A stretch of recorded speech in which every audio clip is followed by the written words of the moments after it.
Well, hello, I'm Teresa Kittredge with the 100 Real Women and happy to welcome everybody to the podcast today and introduce you to Darcy McKenzie. I'm really happy to have Darcy with us today. And just, Darcy, I'm just going to do a quick little bio and then we really want you to tell us more of your story today. Darcy's originally from North Dakota. She's a 25-year resident here in Minnesota of Mendota Heights and mother of 4 children. Her community involvement reflects a belief in democratic values, constitutional protections, and the strength of local voices. And Darcy and I met through Morning Connections, which is this amazing group of women that get together every week and figure out how we can share resources, support each other. And it's a really critical part of our work. So I've been really happy to be able to connect with Darcy through that. And I am thrilled to get to know more about you, Darcy. So welcome. Thank you, Teresa. What a wonderful program that you're launching here. I'm excited. I love podcasts. I listen to them regularly. So let's get going and introduce the world to 100 Rural Women. I love it. So we're going to start out with a question about a lesson. Share a lesson or something you learned from like a grandmother or another important influential woman in your life. My grandmother was an avid reader.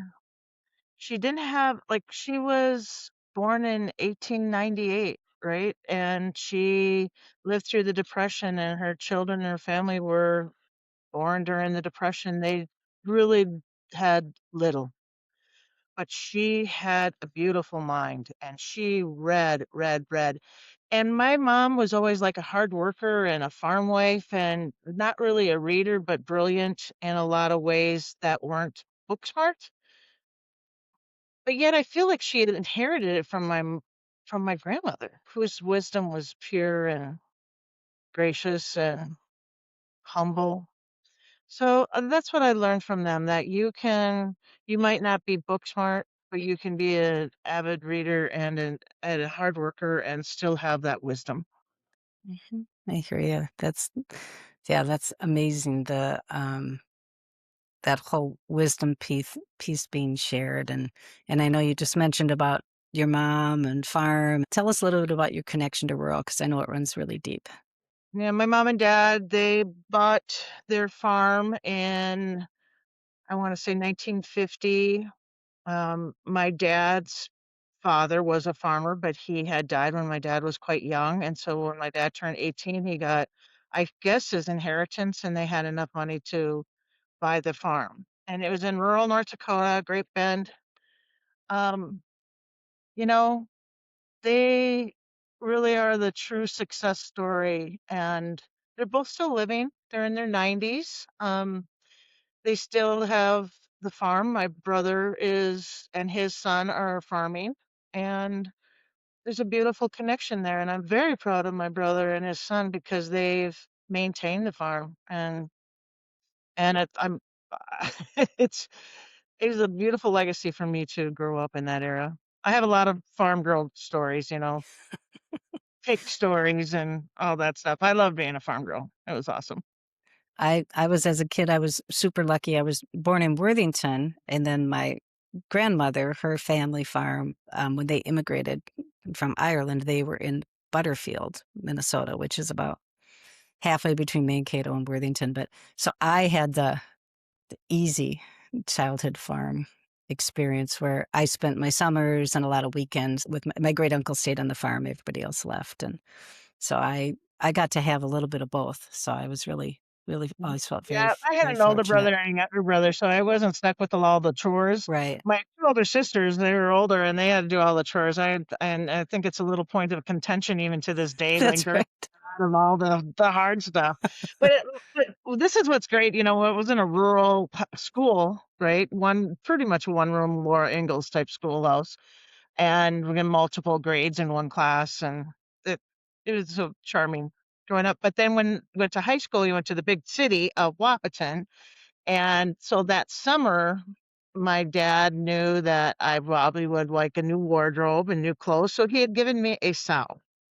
And he said, "All the piglets from that sow, that money will be yours." I love it. And that particular sow had 16 piglets that year, which I'm quite confident my dad knew, was well aware that he was this so I would have a big litter. And I am not kidding, slept with the cow to keep them all alive and, had a great big paycheck at I the end of love the it. summer. I love Yeah. it. Cow Yeah, those. Charlotte Webby, I was pretty close to those piglets. I guess I learned the circle of life, lesson, but it was beautiful and charming, and I love to talk about that. Yeah, that baby when they're first born, little pink and Oh, fuzzy, they're awful sweet. But yeah, really tell us, smart. tell us. So you tell us a little bit about, your community work, your engagement. You know what what you do. I mean, you do so many things. So just share a little bit about that. A little bit of a background, I came to the Twin Cities when I graduated from Moorhead State University in Moorhead in the mid '80s, and I came to the Twin Cities and started working and was, I will say, very successful. I worked for some great companies, just privately held, wonderful companies, and everything from folding carton packaging up to I worked for a financial editorial firm out of New York, but always stayed in the Twin Cities. Then I met and married my husband. We met a little later in life. I was in my late 30s, and after I had 3 children, and, when my 3rd child turned 1, I had bullied my husband into coming to New York because I had business there, and I'm like, "I wanna be with her for her birthday." But I worked all day, and by the time I got to the hotel, she was asleep, and my husband just looked at me and he said, "Come on, what are you doing? Hmm. What are we doing? Let's either you get a new job or become a full-time parent." And so we were fortunate enough that I did become a full-time parent, and I was pretty good at that too. I needed a lot of help. I mean, my husband's an amazing parent himself, and it was a teamwork. But then we had another child, and I've been a stay-at-home parent since. And with that, I got involved with the school boards and with the PTAs, and then started working on some legislative stuff. And so I guess it's always been more so about my community. I live in a beautiful area. Mendota Heights is just this lovely inner ring suburb. When I say inner ring, it's within the 494, 694. And I talk about how I have no stoplights in my life. I don't have any stoplights. The schools, the church, everything, my grocery stores are everything is without stoplights. So I like that. So in a little, I feel kind of small town, even though I'm in the cities. Hmm.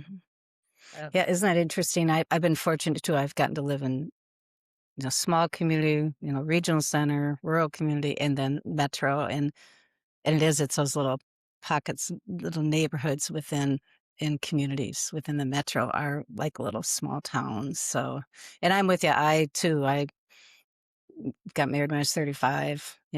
Had children later, and just the opposite of you. We did a flip, and my husband stayed home with our daughter. oh, So yeah, wow. so it's a great. We feel very fortunate we were able to do it and figure it out. But yeah, it's a neat. And I would say, so Dan, my husband works, is a retiree from UPS. And so he was a life and had a good, you know, union job, very good, gets great pension, great benefits. So now he is kind of taking over the household management. And now that's opening my opportunity to do things like this and get more involved with organizations such as 100 Rural Women and try to feel where I fit in the world today because I think Hmm. things are changing and I want to be a part of that change in a positive way. Yeah, and I think too with your involvement in school board too, it is such a important piece of our lives and such a piece that people don't often get engaged in. So thanks for doing all that work with Yeah, school it was board. 20 years of unsuccessful referendums and bondings, and took a long time for us to figure out like how we could support our independent school district when Hmm. we're kind of surrounded by private schools. Right. And so, and a lot of had to do with, and why we were successful, I should say, is because we didn't have the appropriate representation. We had kind of the typical people when we first moved here 25 years ago. A lot of people didn't send their kids that were on school board didn't send their kids to the public schools. Right. So and also there's always this certain sides of the city or certain sides of the track a good better representation than the other. It just doesn't work. You need to have a solid voice from every economic and social economic and viewpoint. So we worked really hard, and now we have for the last 10 years, I would say, just a wonderful representation in our school board. And then you know what? It works because now we get the funding, we run it well. Our capacity is there. It's our cultural liaison program has been outstanding. But we are having some issues now. I, I don't think it's a issue for me to bring up, but we have one elementary school where 60% of the students are staying home right now because they're scared of the impact of ICE vehicles are loitering in and to and from. So we have that diversity that we have to embrace. You No, know, so no, absolutely. And yeah, I think of what we've been through the last like 5 years with impacts on education and student learning from COVID and now, ICE. Um, and yeah, I and you can't, gotta throw in there. My two older boys are in the service, so they're Marines.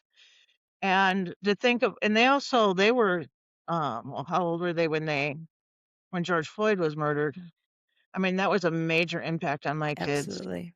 And we also had a couple of gun violent deaths in our school. I mean, there's just the tragedy and the trauma is kind of too much to even start writing down. And so makes our parenting all the more important, makes our community all the more important, right? We really need each other. Yeah, and I think that's that's a huge piece, like, just the trauma and how do we start to heal from that trauma and when you think about some of the more rewarding things that you've gotten to do and experience in your life and your career, and I just think of some of the work you've been doing, um, share a little bit about that. Like, what's top of mind today on that? Right top of mind today, of course, is, when Renee Good was murdered.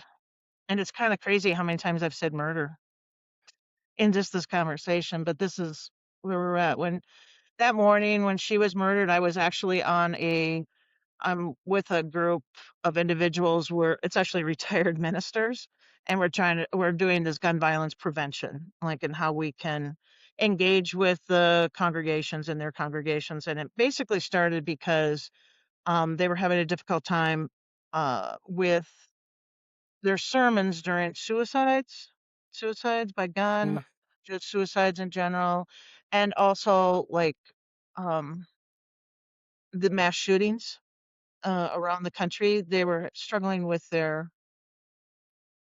sermons, and so they reached out to me more on a political side, like how do we engage with our legislators? How do we talk about this issue?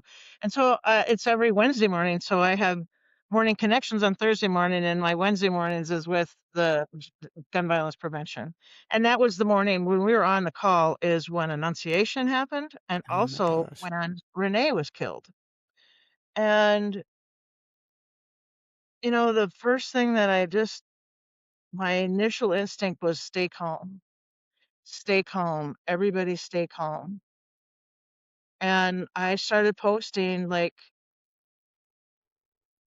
I don't understand fully their intent, but it seems to me that they really wanted us to react and react in a way that I think they were hoping for a George Floyd style riot where um so I guess that I was very influential in making sure that everybody stayed calm. Not that you couldn't be upset, not that you can't be terrorized by it. You can, but you have to react in a dignified way by staying calm. And so I worked very hard, and there was a bunch of resistance labs, and they got all these negative connotations, but there's a ton of signal groups happened. So basically, it was just like finding out, hey, where's everybody at? Where are these kids that aren't coming to school? What do they need help with? Who needs a laptop? Who needs internet connection? Who wants to send their kids to school? Who needs a white person in the car to go to the hospital? If you can believe that, that was a big ask. We just needed white people in the cars to take them to their doctor appointments. Um, so that's what we did. And I won't say that it was just me. It incubated and it happened. And so I had 80-year-old grandmas holding the hands of kids to the bus stop, Mhm. you know, and that was all done kind of pretty quietly in quiet networks because we had to be careful. Um, and a lot of people that I loved and were terrorized. I mean, they found out their signals, and I don't even know if you want me to share some of those stories, but like they surrounded you and got in their vehicles and like would say, your husband, Dane McKenzie, wouldn't be proud of you for doing this. And I'm like, he's right in the car with me. What are you talking about? But we did learn you don't engage with them. You don't even make eye contact. You stay back, you record, and that's it. And I think that our efforts were well maintained. Now we'll see where it goes from here. Absolutely, and I've been traveling a bit and on the West Coast quite a bit, and then out of the country a little bit too. And just what I hear from people um, about Minnesota is incredible because people are like, "Oh my gosh, we're so sorry what's happening," but oh my gosh, we're so proud. You're so proud of the people in Minnesota, and I think that just how communities have come together and how, how people like you and your neighbors and working with, clergy and just figuring out how do we help with our communities. I just think that that's out of tragedy sometimes, such amazing things can happen and I didn't mean to gloss over everything over the 5 years because it's COVID, it's George Floyd, it's Annunciation, it's Speaker Hortman.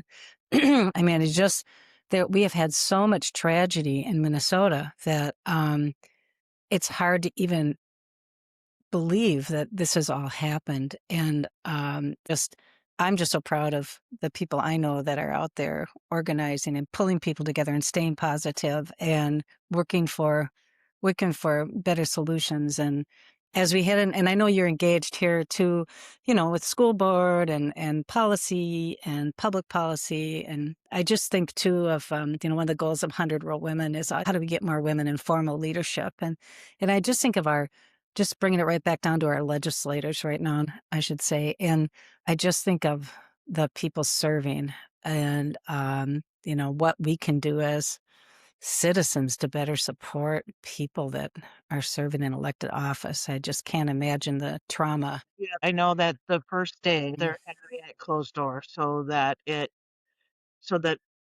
can come in and feel without being exposed. Mhm. I am extraordinarily grateful that my representative is has decided to continue because Mhm. she was top of the list. She hasn't been able to live in her home or disclose where she lives because of all the threats. She she has a bodyguard with her at all times. She can't afford that. I mean, she's struggling. And I know that it does get political and people are like, why aren't you supporting ICE?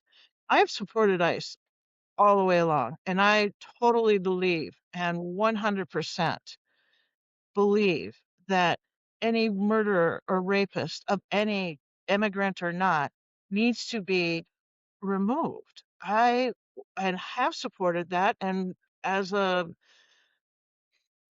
and the same with our local police, I could not be more proud of the police chief in Minneapolis, Brian O'Hare. I mean, like if we didn't have him, Oh, it yeah. would be tragedy. And I don't like whatever their intent was, it must they must not have thought it through, because I don't know what was the goal, and they didn't achieve it, I don't believe. And it isn't because the police didn't help them. The police were right alongside of them. But what happened is all the people that they were pursuing were calling the police to help them, not to help ICE, because ICE was using inappropriate, illegal tactics. Uh, I keep wondering if maybe it's the insurance companies that actually are the ones that got them out, because I've seen so many accidents and so much property damage, and I don't know how, like, an insurance company is going to get the Uh, money out. I don't know how that's gonna work. Just Wednesday, there was an ICE agent, there was a car pile up, and it was I'm just like, "Where are the insurance people? Like, right. who's gonna pay for that?" Yeah, I that's a good point. so A lot of fallout you don't even think about. And right. So, but um, that will all come into, and so you're right. right, we need to embrace, and I am all for, I know a lot of people from both sides of the aisles that are even running this fall and running into it, and one thing that I guess I'm really hopeful for is people that are, let's say, not kind to the Somali community or are fearful of the Somali community. We have Somalians on our legislature. And Mhm. when you work and sit next to them and are in the same room with them, you start to understand, like, these are beautiful people. They're good people. And so maybe that'll help. Maybe we get some of these people who haven't been exposed and haven't been among another representative. She's Puerto Rican, Maria Issa. I love her. She's going to run for Washington County Commissioner, though, which I'm also very proud of because she'll be amazing in that role. But I'm going to miss her in the legislature because she brings that voice, and I've learned so much from her. So, Yeah, absolutely. And I think just from way too many years working at the legislature, worked in the House for 20 years. And that is the House of Representatives. That is the beauty of a citizen legislature. And it is people, that's what I love about our legislature. And that's what I go back to. I keep thinking, that's where the understanding, that's where the barriers get knocked down, because people, they have to work together and they have to figure it out, and they get to meet people different than them. And that's why I'm just such a big believer. I loved working in the House because every 2 years, there'd be a shakeup and you never knew what was going to happen, but always new people coming in. And so I'm a big believer in that I citizen am too. legislature. Yeah. And that is one thing that I'm hoping that we can do at 100 Rural Women. I live 10 minutes from the capital, so it's very easy for me to go there. I feel very comfortable there. It's my house too, right? And so I love being there.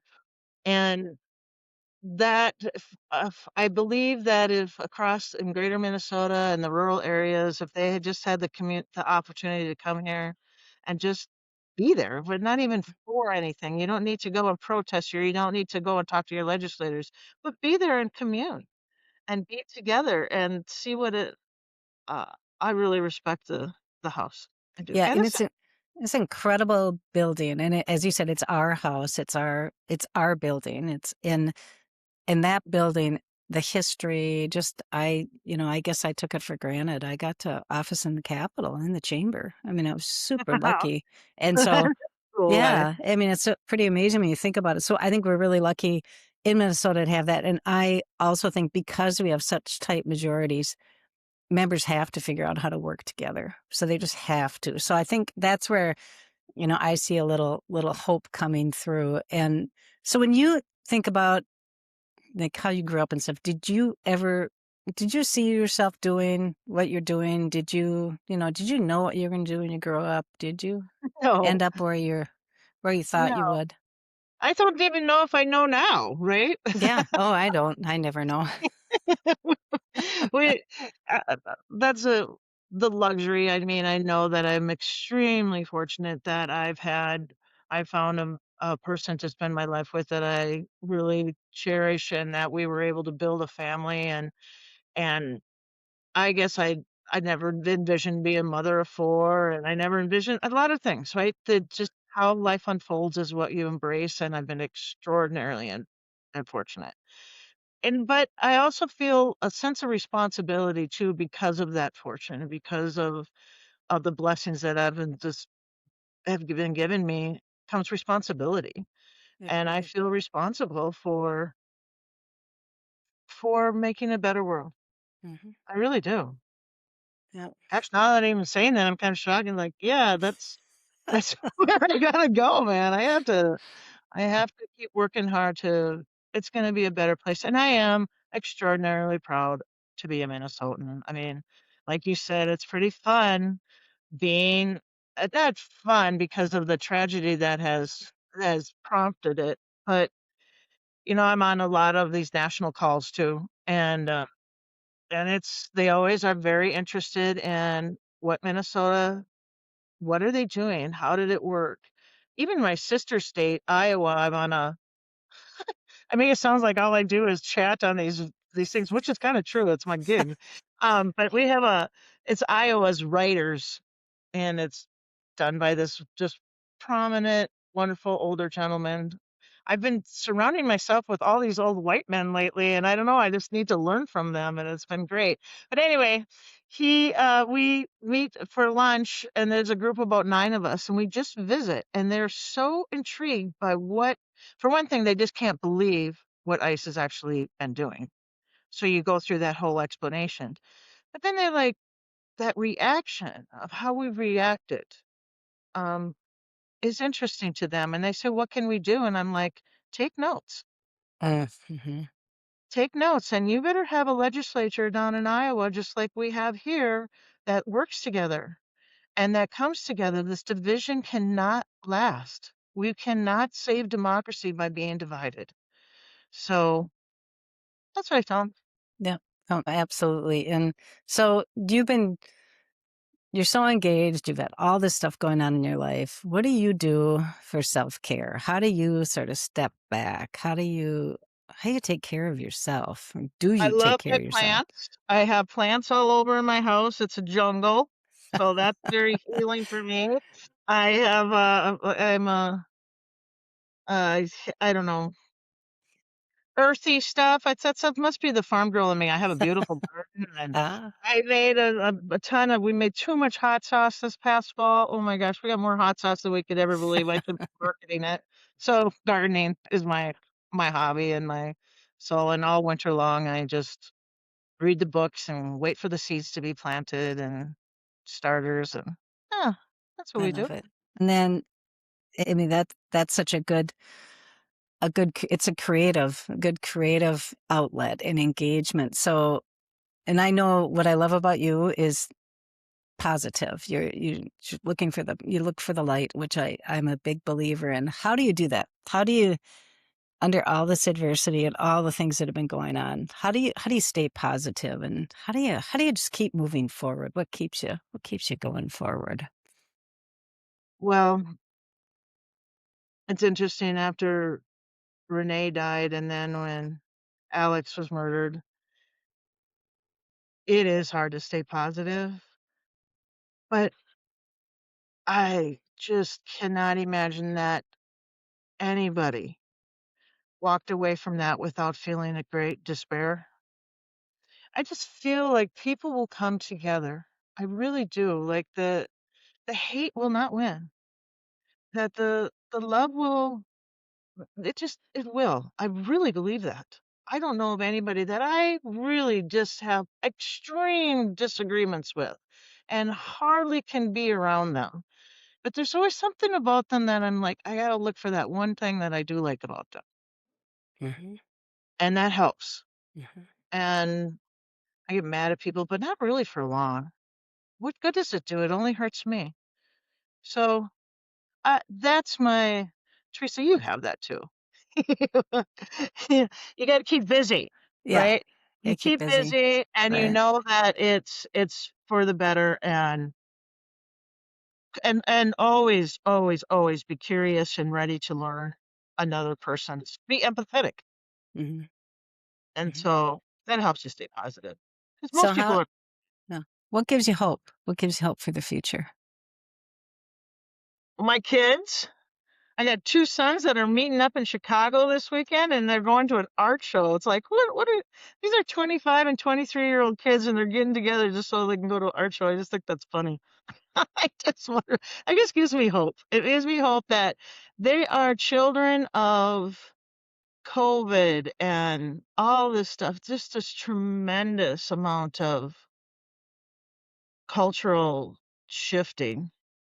And they have grown into maturity in that whole light. And I see in them, and my daughter too, she's 20. So I guess I see the hope in their futures. And they're doing good. And my 17-year-old, he's 17. All he cares about is how good his hair looks and if he's going to make the swim meet.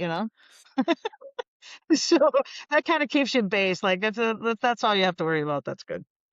So just on that note of family too, and um, this how, I mean, you're tight with your kids. You're a big part of their lives.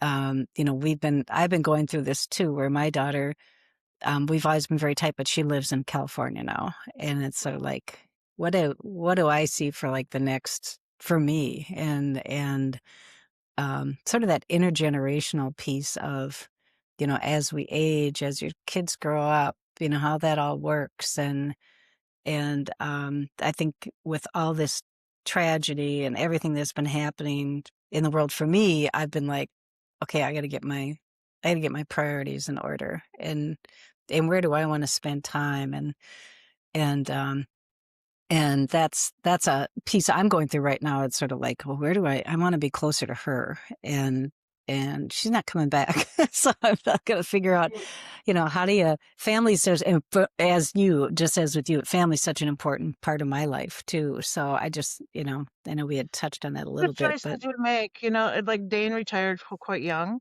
hmm But we have parents and taking care of the parents and just so much. And so, right, we could probably be living a more affluent life, but we made the choice and kind hmm of leaving it with myself. Like I stopped working and we just live to learn to live on less.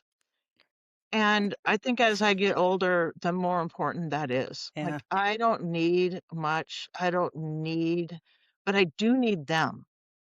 And I need my parents and I need my husband. hmm That's where the happiness lies and where the hope lies. And I'm fortunate that it's unfolding that way. So that's good. I absolutely agree, because it's like, it's not all the monetary and all the things you have. It's the people that you want to be with, support, and be close to. So that's a huge piece, I think, for And me. you're moving into that, all the things that you don't want anymore. You're moving I into the know. stage where you need to like unload and because your kids aren't going to want all that stuff that you have. Yeah, yeah. We were talking about that in our morning connections about the book, The Art of Swedish Death Cleaning. I highly recommend it. It's a short read, but it really goes through of what do you do with all this stuff you've accumulated? Because your kids don't want it all, and you don't want to leave your kids with a mess. Both, my mom did not. My mother-in-law, she just it took forever. She had so much stuff because she wanted to save it for people. So that's just always a good lesson, I think, for Hmm. thinking about as definitely as I'm getting older. It's sort of like, okay, I want to make sure that I don't leave my kid with a bunch of stuff that she has to I deal want you to with. be with your daughter more often, Yeah, Teresa. You're I do so too. fun looking I at do you. I too. love hearing the stories and I love Uh, your relationship. yeah, It's beautiful. you'll have to meet her someday. She's amazing. So when we think about family, and then we sort of think about, what gives you, we talked about what gives you hope, but what do you think we can all do to support women, rural women, urban women, suburban women, whatever? How do we better support each other as women? What do you think we can do? Take every opportunity to be together physically. And I guess being together on Zoom, one of the reasons why Morning Connections really hits home is like it is a stabilizing force for me that I know on Thursday mornings I can get on and see June and see, she's like what a beautiful woman to be mentored by and be a part of. So, in admittedly, like with a lot of social networking that has gone aside, we used to attend church regularly. We don't anymore. We had some issues with our church that we raised our children in when it came to George Floyd and came to COVID. And there was just a lot of things that took us away from that particular community. And even though I love them all dearly, it just wasn't right for our family anymore. Mm-hmm. And we have been since that time searching. And I think there's a lot of people of my generation and certainly my children's generations that don't have those traditional connections going to a church on Sunday, for instance. So those opportunities of being able to identify that you can be in community with others and it doesn't have to be faith based, it doesn't have to be politically based. It just has to be that you want to be with other people and find a commonality. And I belong to a mom's club, and I have since my kids were little, and we could not be more different. A lot of us are very traditionally very different. We live different lives, we have different beliefs, all this stuff. But do I need those women in my life? Mm-hmm. Yes. Yes. And um, I am so grateful for that. So grateful that I do have the diversity of friendships. So I think that's really important, Teresa, and you are Mm-hmm. doing that with 100 Rural Women, and I want to do more of it. It's almost like we need a foreign exchange program Mm-hmm. where somebody that lives in my Right. community adopt a city or adopt, I don't know, something so that we can exchange. What is it like to send your kids to school in my district? Right. What is that Right. like? And I would be very interested in find out what is it like to send your kids to school in Right. Worthington Right. for Right. what is that Right. like? What is it? Right. How is it for the children? So I always toss around that idea of doing some type of exchange program right within the state. I think it'd be fascinating. Oh, yeah, because it is our state. So many communities, everybody's their own community. So everything's a little bit different and the same. And um, I just think it's super important that we all better understand each other. And I always say, wouldn't it be great if everybody just thought like me? It's like, well, the beauty of other people, even though sometimes when they vehemently disagree and I, don't know where they're coming from, it pushes me to be better as far as learning and getting my ducks in a row and trying to understand where somebody's coming from. And I always think, well, people aren't going to change their mind, but maybe they'll listen. So that's always my sort of big thing. Just build awareness, share more information, build awareness, And and I think too, like one thing that we have to acknowledge is that we know more about each other than we ever have before, just with social. yes, Like I know more about people that are my Facebook friends than I do with a lot of people that are my in-person friends. yeah, that's true. That's true. And Yeah. it's so fascinating. Just a couple weeks ago, I met a really good Facebook friend that I have been in contact with for years. And I met her for the first time in person. And we didn't even know we were going to the same event together or anything. And she recognized me and I looked at her, I'm like, wow, it's so weird. I, I was so fascinated by how different it was once we met each other. Mm-hmm. It was even tighter. I Right. mean, I adored her all along, but I I'm realizing that there are so many things that we know about others just by that when we finally do get together, it's different. Like people talk to each other different on social media than they do in person. Yeah. They just do. And Yeah. we feel differently about everybody once you commune with them, once you break the bread with them, that it's just So different. it's Yeah. That's well, such that's a what good I just want everybody to have a big party and get together all the time. that big party, get together. Yeah. And that's with 100 Real Women. That was the plan. I mean, it was all in person gatherings. COVID hit and it just changed the whole tenor and the whole approach in the organization. So now, yeah, that whole virtual connection. And when you do meet somebody in person, it's so much fun. We haven't met in person yet, so I'm excited, I know that's true. excited to Look do at that. that. True. I know, Wow. I know. I got to meet June. We were talking about June earlier. I got to meet her at a Women's Foundation gig not too long ago, but It it's will be fun. like beautiful reunion when we are together. Hmm. It will Absolutely. really be wonderful, Yeah, and that gives me hope. I look forward to it. yeah, Let's make it absolutely. happen. So just to wrap things, we always like to ask this question, and it's a two-parter. What advice would you give your younger self, and what advice would you give young women who are trying to navigate life?